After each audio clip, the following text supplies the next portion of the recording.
back to Cutting It Up. I'm your host, Liz Groeschen, and today I am joined by Roger Turner, like Tina, podcast producer and host extraordinaire, literally. Thank you for coming. Thank you for that introduction. It made me sound a lot more important than I actually am. You are so important. He's like the most important person, I feel like, here in the brick space. I feel like we have a good community here. So I'm not a craftsy person. No, you don't have to be. Okay, good. This is my mantra. There's no wrong way to collage. That's like the beauty of this medium. Okay. And it allows us to do whatever we want. I feel like that should be a mantra for life. Like, there's no wrong way to do anything. Like, exactly. Because do any of us know really what we're doing? No.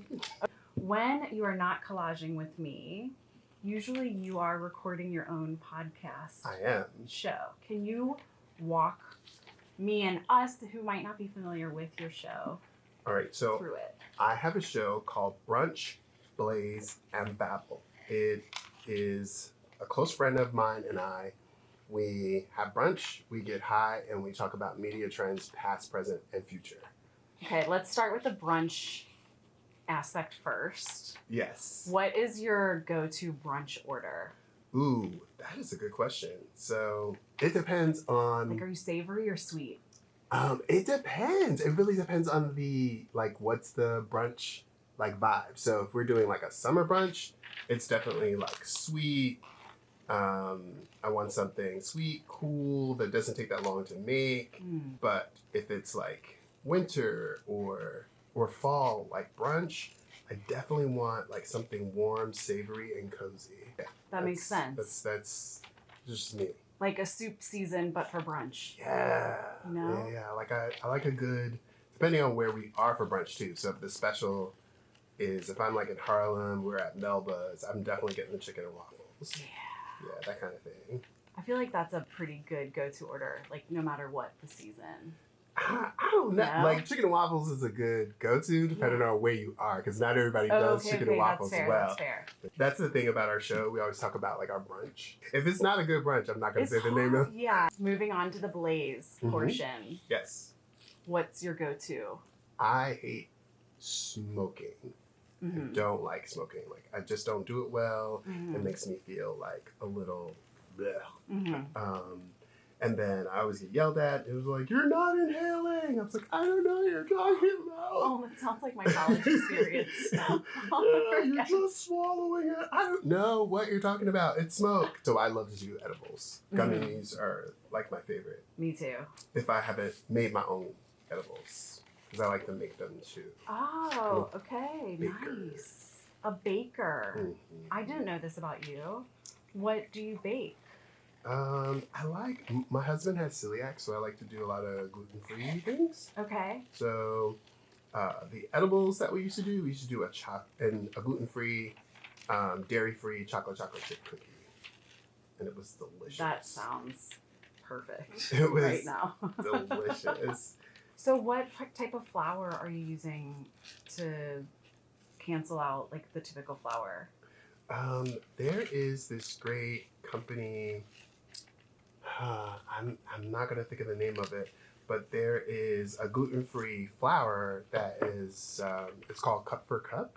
Okay. Some brand their gluten-free flour is Cup for Cup, because usually gluten-free flour you have to add like xanthan gum to make sure it binds.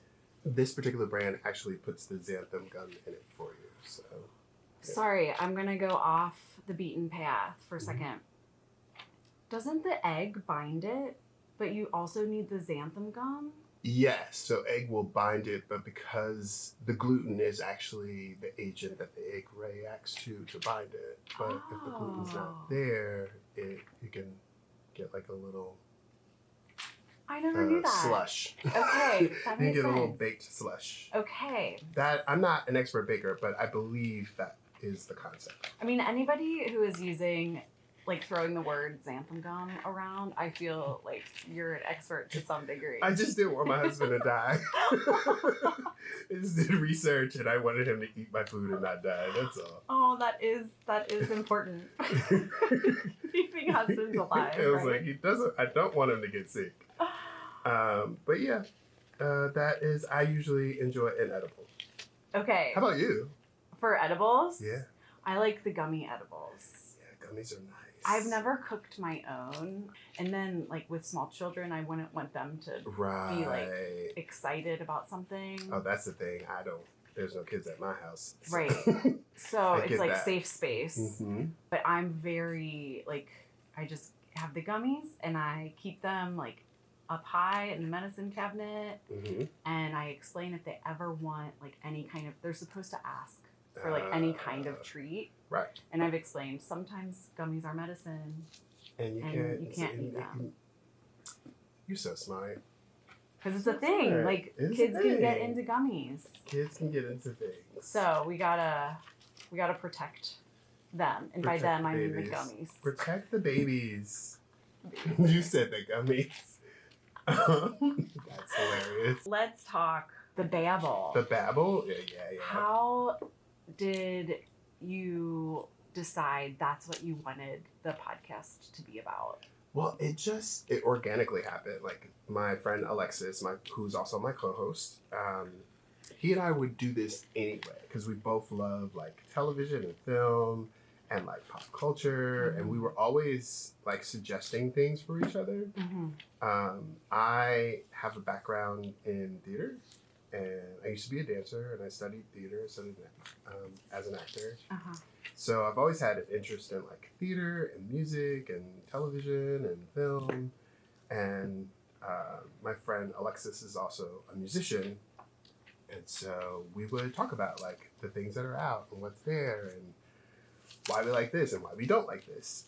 And we would do it at brunch. And sometimes we would do it high. Mm-hmm. And so one day we had a really great conversation. And we were like, it should be a show. Yeah. So that's how Brunch Plays and Babble was born.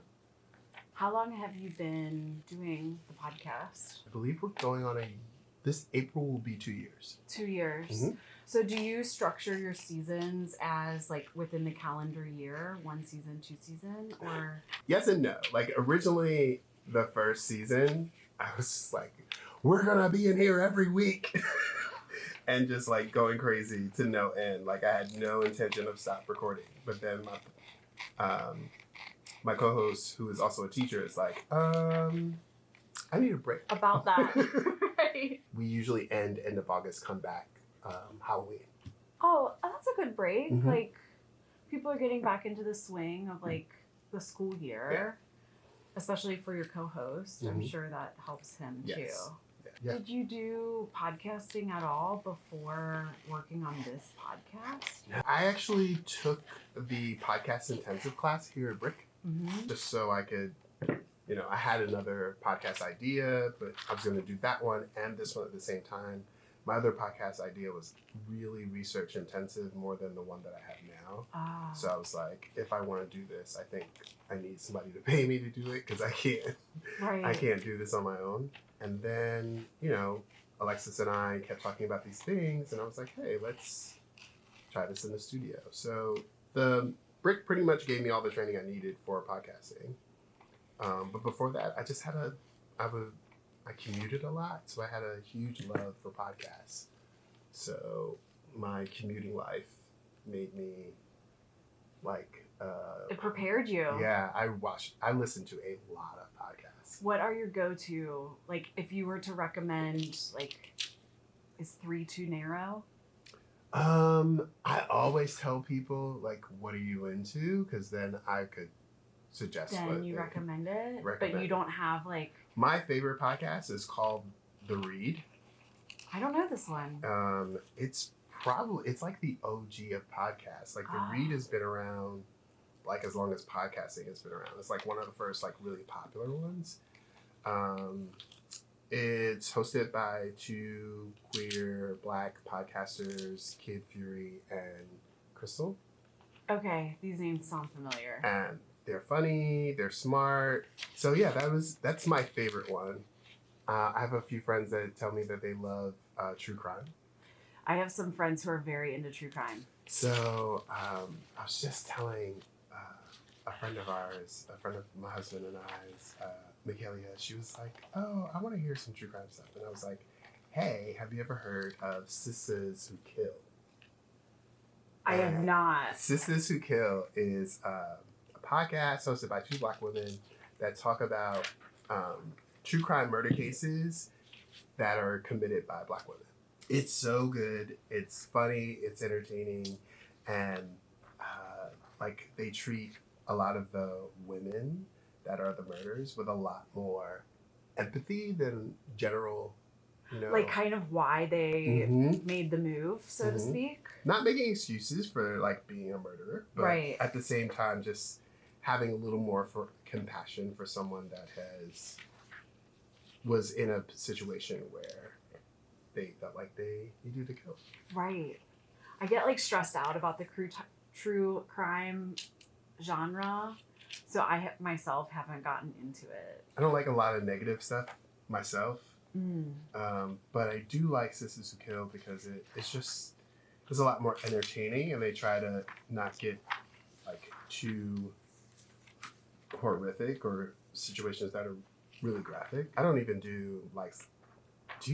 Are you a horror person, like slasher? Okay, I think we had like a brief conversation about this, because we run into each other a lot in the lobby, and this is where I pretend that I could be a host on his show, and I like talk to him about whatever I'm watching or listening to.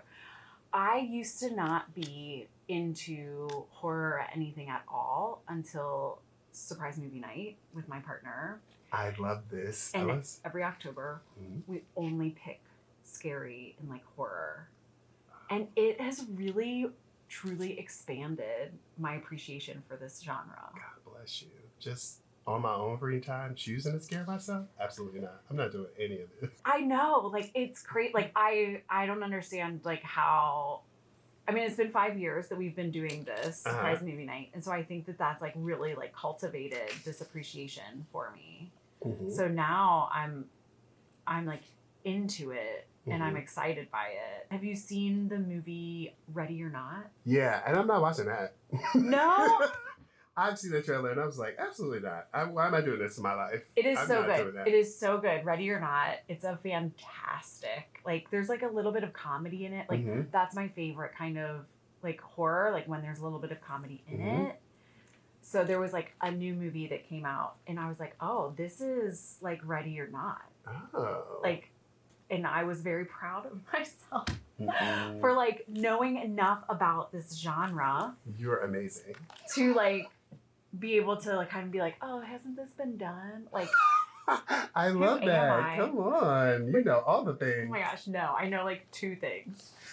Anyway, I want to get back to your podcast. Okay. What are you gravitating towards? Because like media, like. There's so much. So like, are you more of a TV, a movie, like, or podcast in general, or do you just love all of it? I do love all of it, but my podcast partner and I have different strengths. So I am a very movie heavy person. We both do know a lot about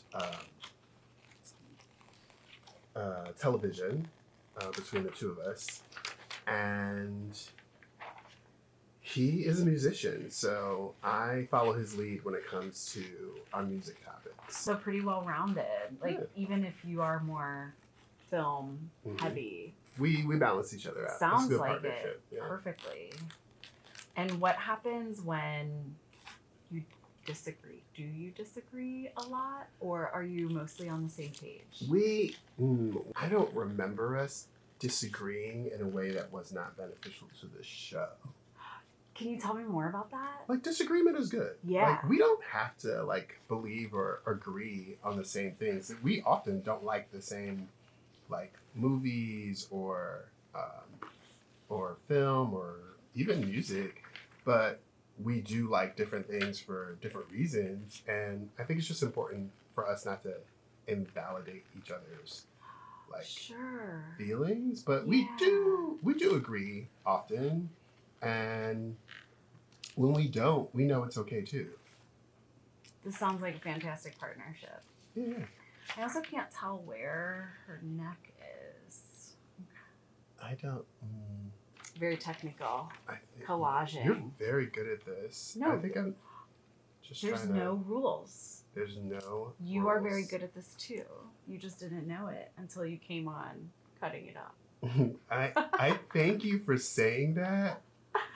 So what episodes have you been most excited about? Our We Need to Talk About Tyler episode, where we discuss whether Tyler Perry and his work is good for the culture, specifically Black culture. I think we had a fair and productive conversation. I really enjoyed that. I think neither one of us are fans of Tyler Perry. But we also respect like what Tyler Perry means to the industry. Definitely. And we also think he could do better, or we as consumers deserve better. An audience. Yeah, as an audience, we deserve better. Was there a point that you decided you weren't as big of a fan? I felt like, I don't know where it was, but at some point I was like, wow, I feel like I've seen this storyline already and none of this makes sense. The writing is just really bad. Do you think that there is a certain point in like a established creative person's career where they're not getting told no or they're not getting pushed back on? Yeah, it's hard for me to answer that because I think in some ways people don't get pushback, and I think in some ways people aren't looking for critique. Oh, so and I think in Tyler's case, he's not seeking out or even asking for critique. Oh, that's a really, really good differentiation. Yeah. And that makes me sad. Like for anybody who I think is like falling into this kind of category. Yeah. I think a lot of them may or may not be sad because I think we were in so many different industries and ways. As long as it's making money, we will reward mediocrity. Yes. I find myself doing this when I just want a dumb show. A dumb show is fine as long as it's pitching itself as a dumb show. Yes. And I like a show that's like, oh, we're providing this because you don't really need to think. Tyler's work has become like what the industry is considering like the gold standard of like Black entertainment. And it just doesn't represent the best of what, Black storytellers and creatives can make. Just doesn't. Is there really nobody else right now that's kind of like, I mean, Ryan Coogler is out there really representing like on the film end. And he's doing great. Well, of course, we're in the middle of award season. He's not getting recognized. I just saw an article, I believe it was Essence, title was, You Can No Longer Say You Can't Find Them. And it was a photograph of like 206 different Black women like screenwriters, and there are so few pieces of work that are written by Black women that are being promoted, that are being shopped, that we're being exposed to. And the excuse is always, well, we can't find them. And I just think American media has a hard time like seeing something that is successful that doesn't center a white cis heterosexual male. Yeah. Yeah. Which, as like a white, mostly hetero. I like that. Come on, mostly hetero. Mind your business. She said mostly. It's not none of your business. I find like the same story so boring. And like I want different stories. And so I'm just kind of like, what are y'all doing? Even if it's not boring, like I want it to make sense. Like yes. this is, and where are you? I don't want to watch any more shows that are set in like New York or LA, and you're having all of these adventures, all the things are happening, but yet Black people don't exist where you are. Yes, or they're like, how are they affording all of this in these cities? That part. With like gorgeous mid-century furniture in their apartment that, no, I don't think is happening really. I was like, where are you getting all of this artwork from? The artwork. Where are you getting all this? The wardrobe. The wardrobe. And it's like perfectly thrifted clothes. I'm like, girl, that's a Versace dress. What's happening? Yeah. I just wanted shows that were like, that had a variety of different types of people. Like, I want to see people of color. I want to see people with different abilities. I want to see people of different sexualities and genders, because that's a world we live in. And I want to hear, see, and experience those stories, whether it's through film, television, or music. And that's pretty much what our podcast is about, is trying to seek out those things. What has been like some of the most inspiring pieces that you've had, that you've watched or taken in recently? And you're doing very good at being like on target with gluing, because Robin just walked over, gave us the 5-minute warning, and I'm still cutting. To get ahead of things. I try to come correct. See, I don't want you to have to wait for me. There's no wrong way to collage, but you're doing it way better than I'm doing it right now. There's a couple. There was this show called Special. Okay. On Hulu about a young man, a queer man with cerebral palsy. Okay. I haven't seen this yet. About like gaining his independence and, becoming sexually active. Is this with he's from Rami? I think so, yes. Yes. Yeah. Okay, I do know. I didn't realize that was out. Okay, great. Special is so good. He is really funny also. So funny. First of all, Rami is one of my favorites, so that's a good one too. The last thing that I really, it just dropped out of my head because I do a lot of marijuana. That's okay. Okay, Robin's going to be mad at me, but I'm going to cut out a few more things. Oh, you were trying to get this on. Right now, I'm just trying to fill white space. Oh, I love that approach too. You said there's no wrong way to do this. Wrong way to do this. I just have a thing. I don't know what this says about my character, but when I'm collaging, I love taking... Sounds really bad out loud. I love taking heads off and replacing heads with other objects. They're not real heads. It's not that bad. I sound like a murderer. Just on paper. Just on paper? That's not... I'm just always kind of curious what it's going to look like. Without the head. I guess so. With the head off. Chopped. Oh my gosh. Oh, I hope nothing bad happens to anybody tonight. I'll be the first that's go not to. how I'll it be on that works. true crime. That's not... What are you watching? I always ask people. I love finding out what people are watching right now. Right now, on Friday night, I watch Stranger Things because that's our together. It's one of our together shows. You haven't finished it yet? No. Oh, I just finished it. It was so good. I cried. I promise you. I promise I will once cry you get to the end, you're definitely going to cry. Absolutely cry. I absolutely will cry. You know they did the season premiere in movie theaters, right? Yes. I went on New Year's Day to the movie theater. You did? For the experience to see what I could talk about. Yeah. The number of teenage girls that got out of that theater at the end of it. Yeah. And all of these young girls were on the phone in the lobby I'm going to watch it again. Okay. All right. I'm just cutting out this one tiny little tomato thing. You nailed it. I think I already know I'm gonna, you know what? I'm going to cut this white space right now. I'm going to leave it. And you know what? If you're going to glue right now. I'm going to glue. I think I'm going to go ahead and see if I can X-Acto knife this without hurting myself. It's scary. Oh, okay. I'm glad that I did the extra cutting, even though stage manager Robin... I'm turning Robin into bad cop. I think that's what's going to happen. Isn't that what your stage manager is supposed to be, though? I feel like it. But she's the most delightful, sweet I'm gonna try not to stage manager of all time. And I already cut myself. I had to make sure I got a Band-Aid. Because I was like, are they going to shoot my hand? We sure are. I was like, oh.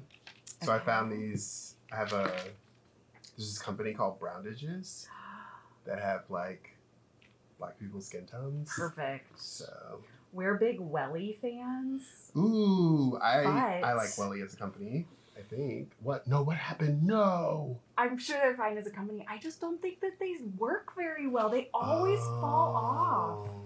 So I think I can't, in good conscience, recommend Wellies the way I used to.